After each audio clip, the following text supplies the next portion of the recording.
everybody, welcome back to My Big Sister Podcast. My name is Grace and you're probably wondering where my big sister Josie is right now because this week we actually have a special guest replacing Josie because Josie is in Sydney this week on holiday, so thought I would bring in one of my friends. This is Courtney. You want to introduce yourself, Court? Hi, I'm Courtney. I'm Grace's friend.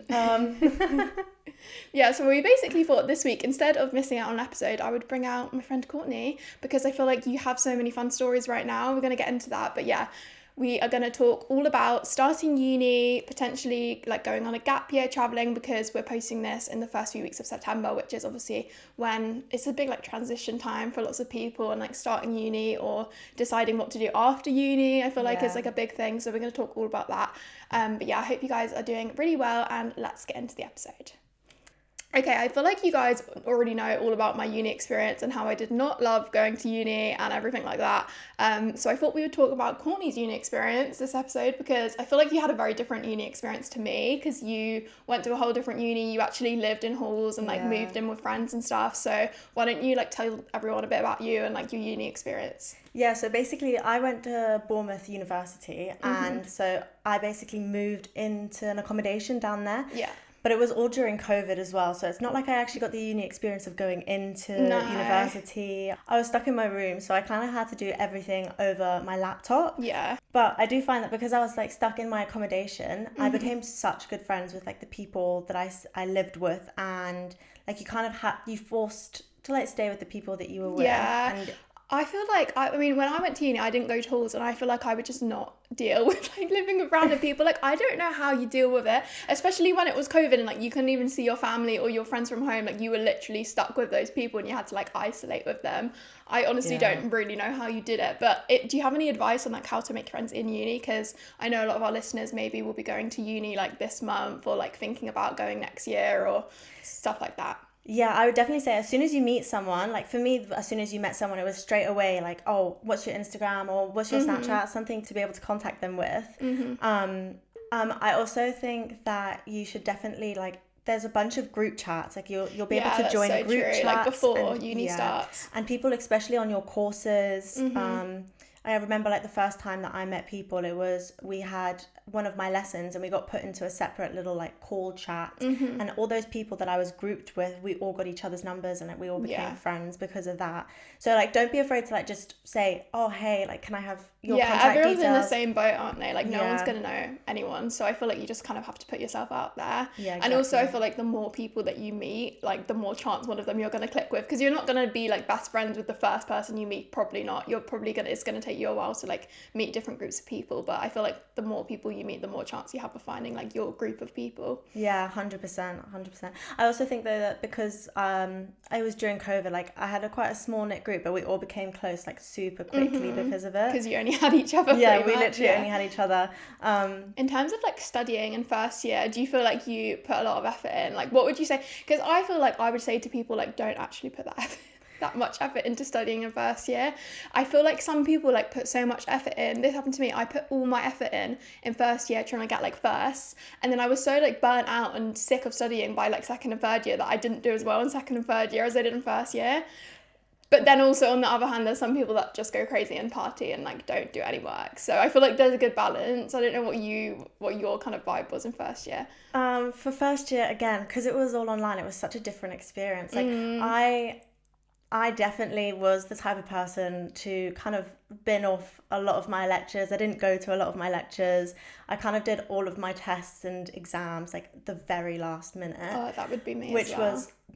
It was the most stressful thing in my life. I do not advise anyone to do it because pulling all-nighters to try and write your exam is like ridiculous. But I do agree that you probably don't need to put in as much effort as you think in your first year. First year never really counts normally, does it, towards your actual final grade? So I feel like, I mean, obviously you want to like learn how to write a good essay and like get in the swing of like how it works to study at uni because it is so different to school. But also I feel like, you know, you could be happy with just getting like 2 2s or 2 1s. You don't really need to be aiming for those like mega top grades unless you really want to, because like I feel like the socializing side of things is kind of more important in first year. Yeah, definitely. I mean, the first year it didn't count towards my last grade. It was probably my worst year as well.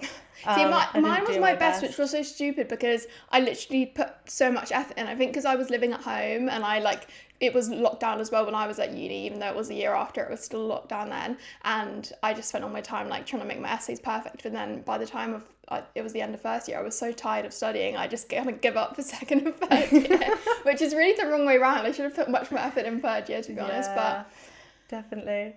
I don't know. I think mine was the opposite to you. I went in with the whole lifestyle of, this is uni, this is where you make friends, this is where you party. I remember hearing all the stories about my parents, them telling me like the mischief that they got up to in their first or second years of uni. And so I kind of wanted the same thing. So I don't know.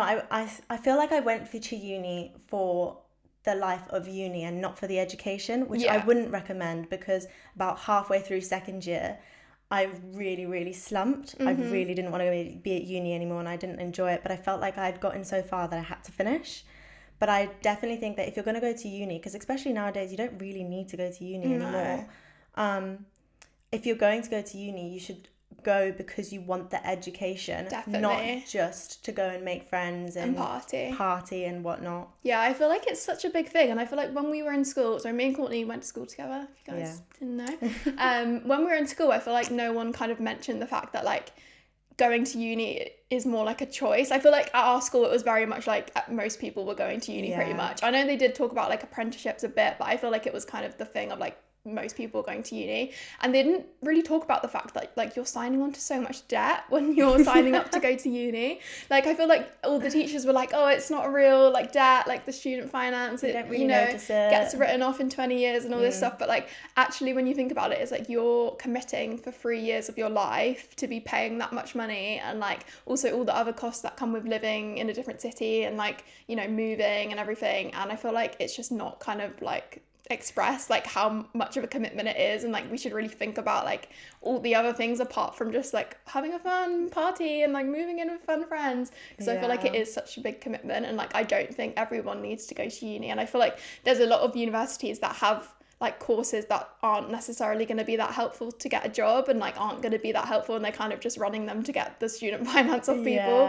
I feel like when we were at school, like it was kind of more of a new thing to do apprenticeships. It was everyone had always been taught, or I'd always been told by my parents, like you do school and then you go to uni. And now I feel like it's more accepting to go to apprenticeships or like get experiences somewhere, and not necessarily have to go to university, especially with social media. I do not need my degree for my job at all. And I mean, I haven't even got a job with my degree yet, and some of the places that I've been looking at, because I'm currently looking for a job, places that I've been looking at is like, oh, you have to have a job, like you have to have a degree within the last 2 years, which puts so much pressure on people, like 2 or 3 years. So like if you have a gap year or like go traveling after uni, it's like, oh gosh, I've got to hurry up and get a job like right after. Exactly, and puts so much pressure for you to like go and find something, especially if you want to do with your degree, like instead of. But I feel like that's so stupid though, because it's like, why would that make a difference? Like I don't really understand why. Like your knowledge retention or something, like you wouldn't but, like, remember. You'd think they would want someone older and like more mature and like have more life experience than just someone who's fresh out of uni. But I think that like experience is such a big thing, like you getting your internships and stuff like that during, is it internships or like when you do a year at uni, you go off and you do like placement year and stuff like that. I think that is always really good. Like if you do have the choice with your course to like do a placement year or do like an internship in summer, I would say definitely that is a good idea, especially if you're trying to get like a corporate job or something where it's like very competitive, because I feel like those things always help. So would you say uni was worth it for you? So you obviously went for 3 years from 2020. Like how did you feel in like 2023 when you were graduating, and like what was your overall thoughts of like the whole experience? I really, really enjoyed uni, and I love, like, I've made such incredible friends that I will be friends for life, and I really enjoyed the experience and going into uni. It definitely teaches you a lot, and I feel like you do grow like quicker, especially at uni, because you're meeting so many different types of people that you wouldn't necessarily meet like if you just stay in your hometown. And it teaches you kind of like life skills as well, just because like I remember I had to sort out like housing and deposits and stuff like like paying that. bills on your own for the first time, council tax that. and stuff like that. That was all new to me when I first moved in. I was like, oh, this is crazy, I actually have to like adult now instead of like relying on someone else to kind of do it for me. So it definitely taught me like life skills, but I would say that the last year of uni was probably one of the most stressful years of my life. Yeah, like, I couldn't. Same. I think that was like the worst. Like I was the most sad and just like stressed all the time. Yeah, complete. And it was so stressful. I remember I was trying to do my dissertation and I kind of just like stopped doing it. I didn't like reach out to any of my lecturers because I was just so stressed and so overwhelmed with everything. Yeah, I feel like it is bad at uni how like they don't really check up on you. Yeah. Like in terms of mental health, but also just in terms of your studying. Like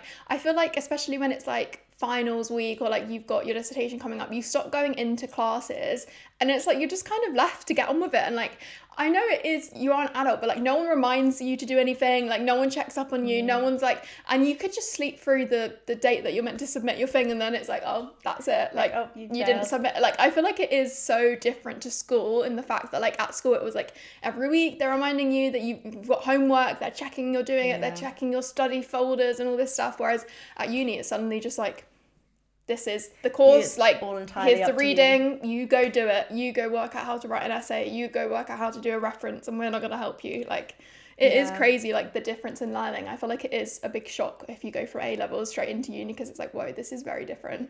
It is. You do feel like more free and like more that you're like you can do your own thing, but I definitely think that even you do. I remember I got someone who was like supposed to like kind of work with me with my dissertation, but she never reached out to me. And when I'd send something in, it would just be like one email back. It wouldn't be like much of an interaction between us.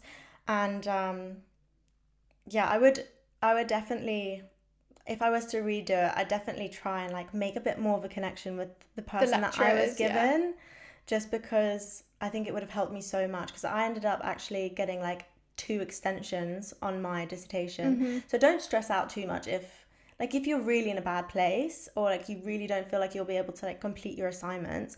There are like systems in place that you can ask help for help. I always think that like I always wish I'd asked for more extensions, because like I know a lot of unis you get like maybe like 2 a year or 2 a term or something, and I'm always just like, everyone should just use them. Like if they're offering them, I definitely you might as well use them. Like why not? It's not like it's like cheating or anything. Like if they're literally offering you a week extension, why wouldn't you use it? In first year I didn't even know that it was really a thing, and I didn't know how to apply for it, and so I didn't really actually use it. But definitely in second and third year I kind of used it, not like hugely amounts, but like I definitely did take advantage a little bit of the system just so that I could get a few more like extensions and stuff like that, so that I could complete my assignments. Yeah, definitely. And I also think, I feel like unis don't never like advertise things like that, and also they never often advertise like things like if you do have like, you know, things like dyslexia, or like even just for me, I have like a back condition, so when I used to have to do like sit down exams, my back would hurt so much. So I wish I probably could have asked for like an extension, or like to sit maybe in a comfier chair and things like that, but I feel like I never even considered that could be a thing I could ask for. But I feel like most unis nowadays are getting better at things like that, and like being more kind of like friendly to people's different like needs. So I feel like trying to like figure out what your uni offers and like take advantage of everything that you can. Yeah, I definitely think you should, because I got extra time when I was in school because I had really like bad dyslexia, and I remember getting extra time in school, but when I went over to do it with my university, I gave in like the kind of evidence that I had, and they said like, oh, this is not enough evidence for you to get it. So they wanted me to like go and pay to go and get myself like professionally tested, even though the school had already kind of tested me with their own teachers. They wanted me to go and get professionally tested just so that I could like get all of the other advantages. But I mean, you could get really good, like a lot of things from them. They handed out money and stuff for computers, and money for like printing, and I think extra time. I did get extra time in the end actually though, so I got extra time for like questionnaire exams. I always think like if you don't ask, you don't get, so it's always worth to like figure out what things your uni is offering to try and get something extra time or extensions when it comes to essays. Okay, so that's like how you found uni. Would you say you would recommend it? Like if anyone out there is listening and is like debating whether to go to uni or not, would you say it was worth it for you? I think I definitely would. Like I would do it again. I really enjoyed the experience, like the whole like meeting new people and like going out, and it feeling way more independent, like not living at home with my parents anymore and stuff like that. I definitely would retry and do uni. I don't know if I'd pick the same course, but again, I think that's maybe just because I've done the course before. Yeah, you're bored of it now. Yeah, I'm bored after know too much about psychology now. Yeah. But I think I still would do it, even though I struggled halfway through second year. I just feel like maybe I don't know, I'd want to like maybe try and be a bit more prepared with it. Like if I went in with the knowledge that I have now, I would really enjoy it, I think, because I'd make different decisions. But yeah, I think it's really, really good. Yeah. I think one thing though about uni is like a lot of like the growing and independence, you could also do that by just moving cities. Like I feel like no one talks about the fact that like a lot of the benefits of uni, like you could just get a job in a new city and like have very similar, obviously it's not the exact same, but like you could move to like a share house in a new city with a new job and like you could get a lot of the benefits without having to go into all that debt. So I feel like there is like options, and like we were saying, like apprenticeships, I feel like that could be good, like get an apprenticeship in a new city and then you can maybe get a degree, but at the same time you're not having to get yourself into lots of debt. So I feel like there are so many options, and I feel like, you know, everyone is so young when you're 18, like fresh out of school. It's crazy that you're expected to just like know what you want to do for the rest of your life. Yeah, you're supposed to know exactly like what course you want to do, what jobs you want to do, and you have to pick in your like little sub courses as well, and those have to be like, those have to be kind of in the area that you want to go into. Get a job in. Yeah, it's crazy how like when we applied to uni, we were like, what, like 15, 16, and then you're expected to know, like some of our friends that did like medicine or like those really long courses, you're deciding what you want to be doing as like a 24-year-old when you're like literally almost 10 years prior. Like it's crazy, and then you just have to kind of commit to it, because once you're like 3 years into a medicine course, you can't kind of give up, you kind of just have to keep going. Like, so it's really weird how like we just have to pick that so young, and I feel like that should not be. I feel like in America, I know they like, don't they like pick their majors like when they're in uni, like they like, I feel like, I don't really know exactly how it works, but I feel like whenever I watch American movies, they like don't have a subject at first. They just go and like try different stuff, and then they work out what they want to like major in. I feel like that system would be better than the UK system, where you're expected just to know what exactly you want to do when you're so young. Yeah, I definitely think that, I mean, I don't know how the system works over in America, but I think it would be nicer to go in and like have a little taster of everything that you could possibly do. And then figure it out. Yeah. Okay, well that's your uni experience. Now I want to talk to you about traveling, because if you guys didn't know, Courtney went traveling recently for almost, how long was it? Like, it was in total 9 months. 9 months. Yeah. And you decided to go traveling obviously after uni. So what was your thought process? Like, did you always want to go traveling? Did you consider doing a gap year before uni? Like, what was your kind of thought process of like, deciding to go after uni? Yeah, I never wanted to do a gap year before uni, because I knew that as soon as I kind of got out of the things of doing education, I would kind of just never want to go back. Yeah. And find it really difficult. So I always kind of had a little bit of a thought kind of midway through uni that I wanted to go traveling. I kept seeing all these people who were going over to Southeast Asia, and like us being so close to Europe, we've traveled. I've been lucky enough to be able to travel a little bit of Europe, but I've never ever been to like that side of the country. So it was always this big like dream of mine to go to Australia and go to Southeast Asia and just see the other side of the world. So yeah, kind of halfway through I kind of realized that I wanted to do traveling and all of that, but I knew that it had to be after uni, and I obviously needed money to do that. It's so expensive. Like I feel like people always on TikTok are just like, I'm going traveling, or like, this is your sign to go traveling and quit your job. And I'm like, how are they affording it? I don't know where they get the money from. Because like, and some people are just traveling for years and years and they don't even work when they're out there. And I'm like, how is this being funded? Because even just the flights, like that could be thousands of pounds just for the flights. Yeah, and I would say, like, to be honest, Southeast Asia is very cheap. But once you're there... But it's way more expensive now than what it used to be. Like in 2020, accommodation in Thailand was like £3 per night. That's crazy. And then now you go over there, accommodation's like £22 in the big places, like the party places down in the south of Thailand. But which is still cheap, but then which is still cheap, but like in comparison, it's gone up so much recently. So how did you like save up for traveling? Because you went almost, was it like a year after you graduated uni? Yeah, it was a year after traveling. So I worked as a teaching assistant at a people referral unit for a year, gained all of that money, and then kind of booked my flight like 6 months before I was meant to go. So I got quite a nice flight there, and it was really daunting the first time when when you're booking the flight, because as soon as you book the flight, like, it's confirmed, you're going. How did you plan, like, where you were going to go first and, like, what time of year to go and just, like, everything like that? Because I feel like I would have no idea. Like, I get stressed just booking a week holiday. Like, I feel like I could not deal with not knowing where I was going to end up and stuff like that. Yeah, I used TikTok, to be honest. Like, TikTok has such a broad amount of information about what you're supposed to do when you go traveling. Yeah. And then also I went over with 2 of my friends from uni, and one of them had basically planned everything. Like, so that would be me. I would be the friend that, like, plans everything, so like, day by day. Yeah. I twiddled along, like, with them, and she had done this whole big plan on an app called Stipple. And you can put in, like, all the locations, how you can get there. It can show you, like, bus prices. That's really good. Honestly, you don't need to plan for traveling. Like, when you get there, you'll understand, but getting there is the hardest part. Once you're there, you'll notice how easy it is, because everyone's doing the same thing. Like, you can get to the same, they'll tell you, like, what buses to take and what trains to take and what apps to use. But to prep for going, honestly, download all the apps that you see that TikTok tells you to download. Yeah. And use Stipple to help plan, like, a rough idea of what you're going to do. But necessarily you don't really need to plan. So where did you fly out to first? I flew to Bangkok first, because it was, like, a nice hub. And it was one of the cheaper flights as well.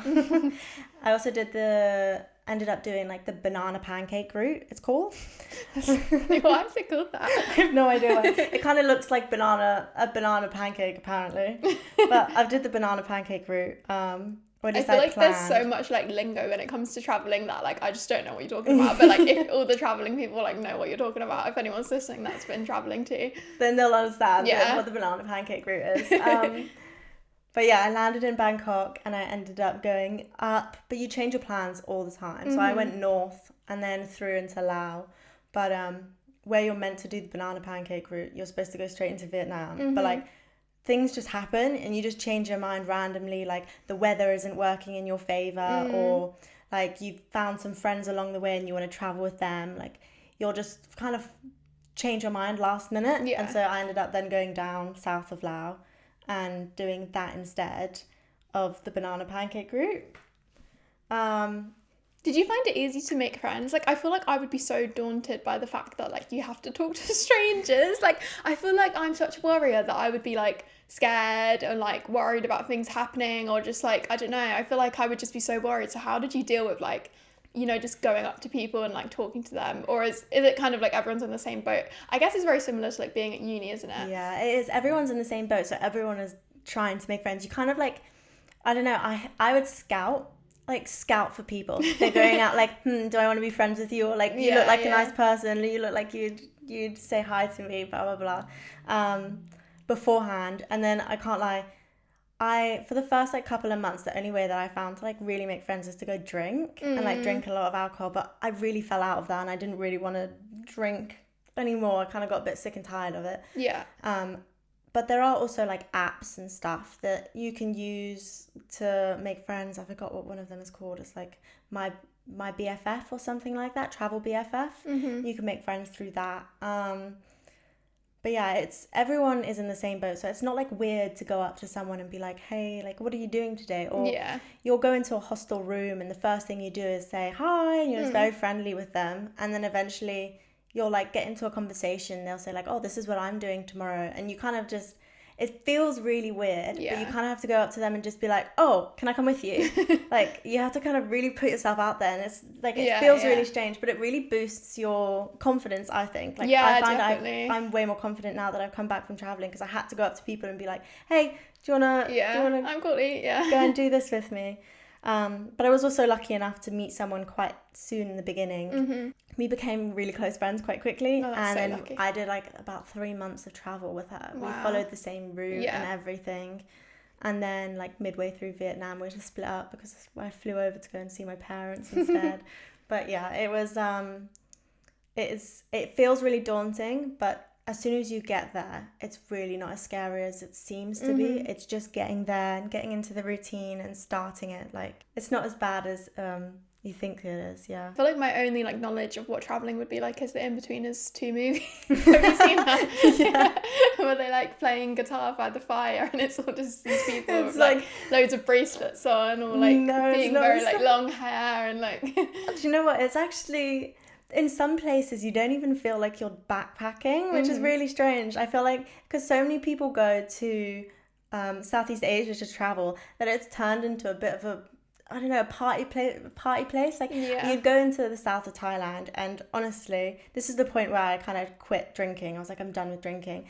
And the only way that I could explain it is like I'd speak to people and be like, it is like Ibiza Final Boss boys everywhere. Like they were all like just partying, running around, like getting drunk. And so it doesn't really feel like you're in a different country. It kind of just feels like you're in Ibiza. Just any party place. You've just gone somewhere to do like a party holiday. But I mean, there are different places, like in Laos, it's not really like that. I wouldn't say that it's like party and like different. Okay, I feel like we have rambled on about uni and traveling for quite a while, so I'm gonna look at the questions that you guys sent in on our Instagram. Make sure you're following at My Big Sister Podcast if you do want to be involved in any future episodes. But yeah, let's see what you guys asked about uni and traveling. And I feel like it's extra special because we've got Courtney here to answer as well, so we've got some different advice. But yeah, let's have a look at what you guys asked. Okay, someone said, should I go to uni or have a gap year to travel? I would really think that it depends on where you're at in your life right now. Like if you have money to go and travel and you feel like you'd be able to get back into uni, or like what your future plans are, I don't really think that anyone could tell you exactly what to do, you know? Yeah, like, I think if you're in any doubt about going to uni, don't go just because you feel like you have to. Like, I always think it's better to like give yourself some breathing time. And like, I feel like there was always a worry of like, if you do a gap year, then like you're going to be so much older than everyone once you go to uni. But like I feel like that is just not the case. Like it's so normal to not go to uni exactly when you're 18. Like I had a gap year and I was 19 when I went to uni, and pretty much most of my friends were also like 19 or older. Like I feel like it's so normal to do that you shouldn't be worried about like, oh, if I take a gap year, you know, all my friends are like gonna be graduating a year before me and things like that, because I feel like it just never ends up that way anyway. Like I feel like even though most of our friends from school went to uni when they were 18, we actually all kind of graduated similar times, because like some people deferred a year, some people did a gap year, some people did like a 4-year degree, some people did a year out, some people failed a year and had to retake. Like there's literally so many things that can happen like with you and all your friends. So I don't think you should like be worried about like, oh, if I take a gap year, I'm going to be like missing out on like and I would actually say that there's more older people at uni than there are younger people. Like all of my friends that I've made, all of them are a year older than me, and I think it's because they all took gap years beforehand and they went out. But I agree, if you're having any doubt about going to uni, like take some time. Like don't go because you feel like you have to. And I mean, if you have the money to go out and travel, there's no point in kind of wasting a year and not doing anything. Like I went away for like a really long time, but you don't necessarily have to go away for that long. Like you can go away for like 3 months or less than. If you have a gap year, you could spend like 10 months working and saving up money and then just go on like a really fun few months of traveling, and then maybe still have some money left over to have like savings when you're at uni. 100%. I think it's always worth it. And like when I went to uni, I did a gap year, but it ended up being locked down, so I couldn't go traveling. But I ended up just working for the whole year, and I saved up so much money so that when I came to like move out, I actually had loads of savings. And like while I was at uni, I could afford to go on nights out, and I could afford to like go out for dinner with my friends that I'd made and stuff like that. So for me, it was like a very good financial decision not to go to uni at 18. It was good to wait a year because I had a year to like save up. And obviously I was very privileged that I could live with my parents during that time. But yeah, I would really recommend a gap year basically to anyone, because I feel like if you still want to go to uni, you can still go. Like a year of your life is very small compared to like how big your life's going to be. So I feel like if you're in any way like considering a gap year, I feel like you should do one. Like there's more kind of, you're going to regret not doing one than regret doing one, probably. Yeah, definitely. I think that if you want to do a gap year, you probably should do a gap year. And I feel like once you go into uni, you're probably going to come out of uni and like probably going to need to find like a proper job straight away. And having a gap year might be like the last chance you have to like have that kind of freedom before you get back into the swing of like uni, work, like not having summer holidays every year like you would do in school. Like I feel like having a gap year is probably the last chance you're going to have like a whole year where you can do whatever you want basically. So I feel like it is definitely worth doing it if you have like the money to do one and the opportunity to do one. I would say it's definitely worth it. Okay, someone said, where do you recommend to travel to in my gap year? feel like you're going to be better answering this than me. Although I have travelled lots of places, but I've never been like backpacking. Yeah, it depends. But I don't know, it depends like what you're really looking for. So for me, I'm not like a huge beach person. Like I don't like sand that much. I don't like sand. I hate it. I much prefer a swimming pool to a beach. So I'm not that much of a beachy person. So for me, Vietnam was like my most favourite place to visit whilst I was backpacking, because it's not much of a beachy place. It's more of an activities place. Like you could go, I remember doing Mario Kart. Like you'd there's so many different activities that you can go and just do in Vietnam, rather than just going to beaches all the time, or like going swimming, or a lot of the stuff in Thailand, it was all like not scuba diving. It was a lot of snorkeling and like swimming in the sea and beach and sunbathing, and that's not really what I'm into. I would definitely, Vietnam was my most favorite place. So like I would definitely recommend going to Vietnam.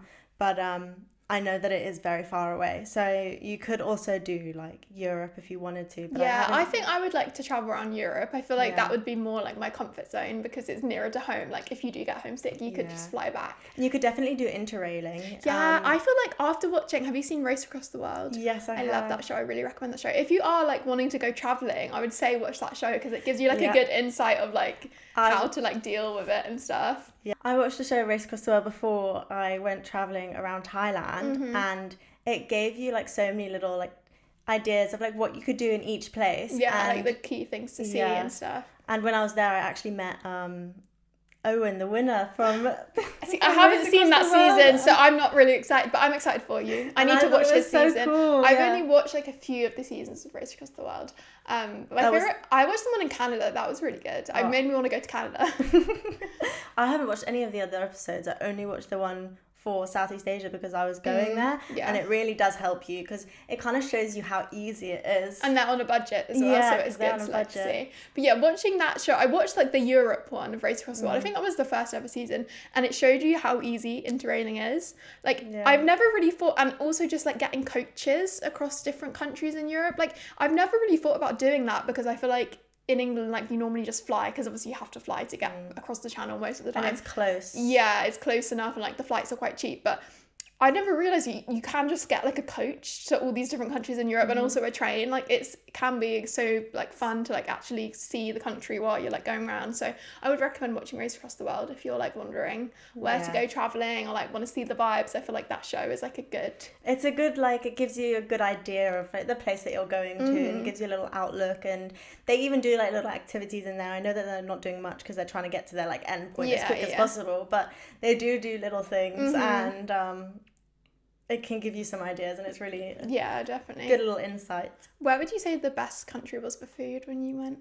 Ooh, I feel like I'm such a foodie. Like I would only travel if I knew there was going to be good food in the places I was going to. My favourite food from travelling is probably going to be Malaysia. Ooh. Just because they do the best like versions of the other cultural food. So like they do the best Indian food, but like their twist of it. If you go to Georgetown, like it is like food central. They have so many different things to try there, and all of the different variations of all the other cultural food. So I'd probably say Malaysian food was my favorite, but Vietnam's probably a close second. I really liked it as well.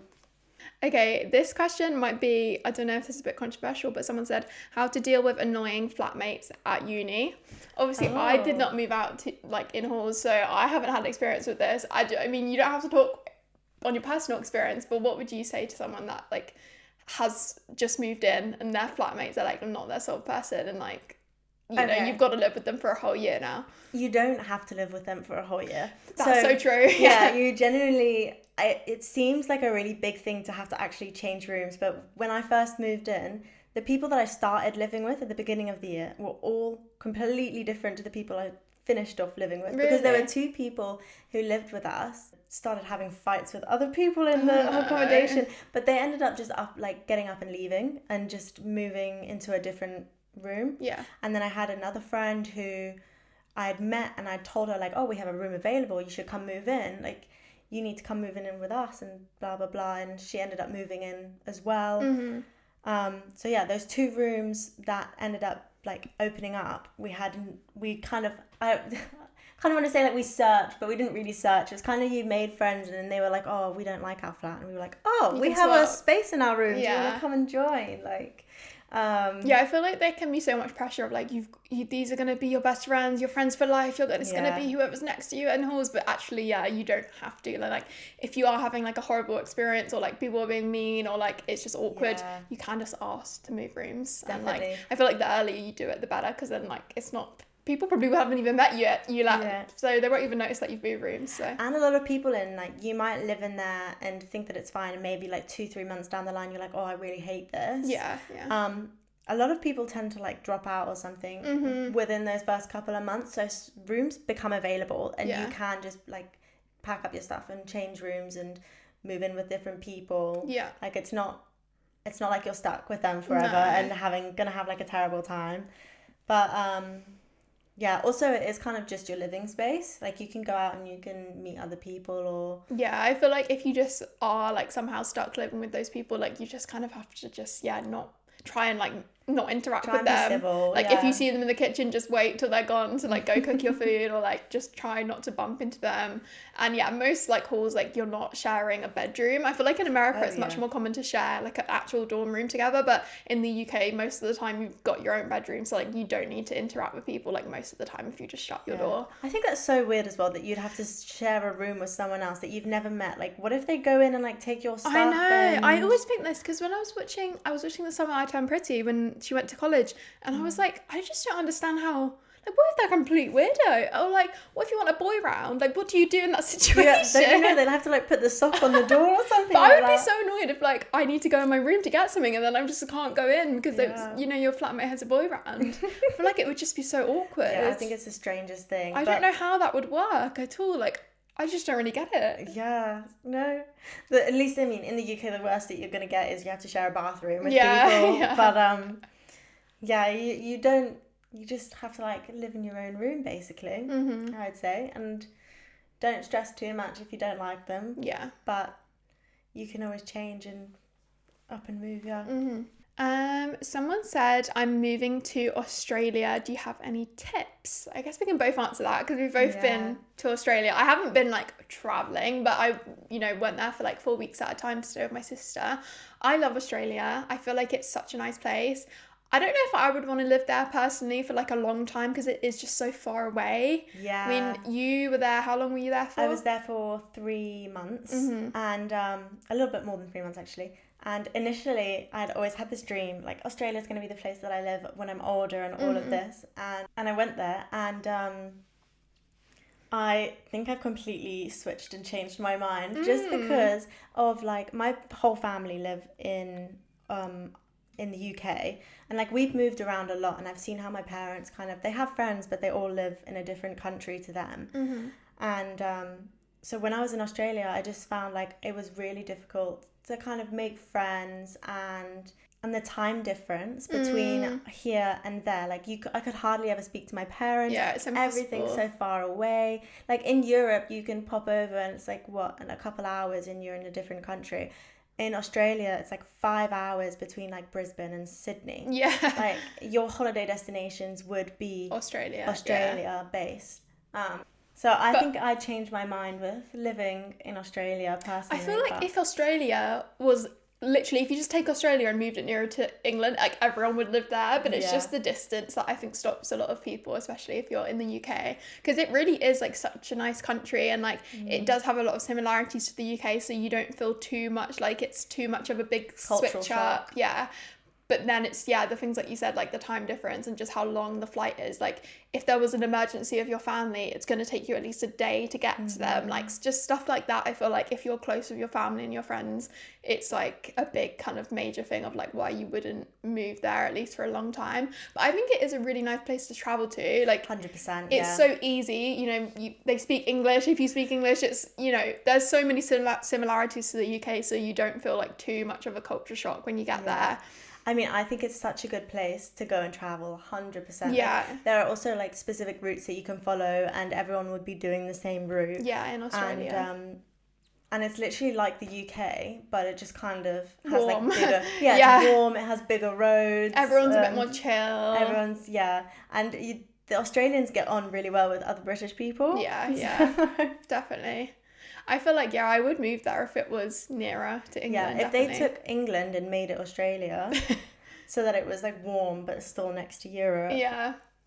I don't know. I think I definitely would. I think it's just the weather that really, really makes me want to move to Australia. But then I don't know, is it just because we're English and like the good weather puts us in a good mood? Like, I don't know if we grew up just constantly with good weather, it probably wouldn't excite us as much. Yeah, maybe. And also like Melbourne and Sydney, they do get cold. Like, they do. I had this perspective that Australia is warm 24/7, but it's not. No, when I first went to Sydney, I think I went in like October, so it was like beginning of their summer, but it was like springtime, and some of the days were so cold I had to like go and buy a jumper and a jacket, and I was wearing like layers, and I just couldn't believe how cold I was. But yeah, it is obviously warmer like most of the time, but it's not like perfect sun 24/7, and I feel like in Sydney it does rain a lot and there's lots of like storms and things like that, so that's things to consider. Like, well, I was in Brisbane, so I didn't actually visit Sydney, but I was in Brisbane the whole time, and it was during their winter, but their winter is like 21 degrees. It's like our summer, basically. So like, because Brisbane's slightly higher up, it was really hot, but it was like our summer, so it was lovely over there.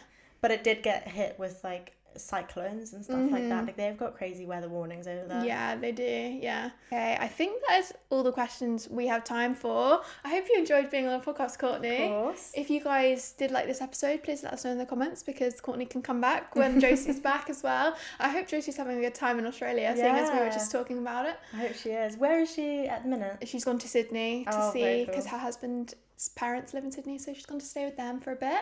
But yeah, I hope she's having a good time. She's probably doing lots of knitting. If you guys know Josie, she's become obsessed with knitting. That's all she talks about. But yeah, I hope you guys are all doing really well. Hopefully you enjoyed this episode. If you are going to uni soon or deciding what to do, hopefully this was helpful, and good luck to everyone that is going to uni, because I know it's a very scary time, and good luck to people that are also just starting school this month, because it's always a scary time, isn't it, starting a new school year. And if you are thinking about going travelling but you're scared because of like what might happen, or that you don't have anyone to go with, just go by yourself and enjoy the experience. Like, it is so worth it, I promise you. You'll never regret going, because you can always come back. Don't forget, you can always come back. You always regret the things you don't do than the things you do normally. And if you go out and you hate it, you can just come back. It's fine. If you guys do want more travelling tips, Courtney, you do post on your TikTok about travelling sometimes, don't you? What is your account? It is Courtney J Whitehorn. I will put it on the screen, because Courtney does travelling, and you do a lot of other content about random stuff. So if you guys want to go see that, go give Courtney a follow. Make sure you're following the podcast at My Big Sister Podcast. Leave us a review and a comment if you're listening on Spotify. Give us a subscribe on YouTube, and if you do want to follow my socials, they're all at Grace Tutty. But I really hope you guys enjoyed this episode, and we will see you for another episode next Wednesday. Bye.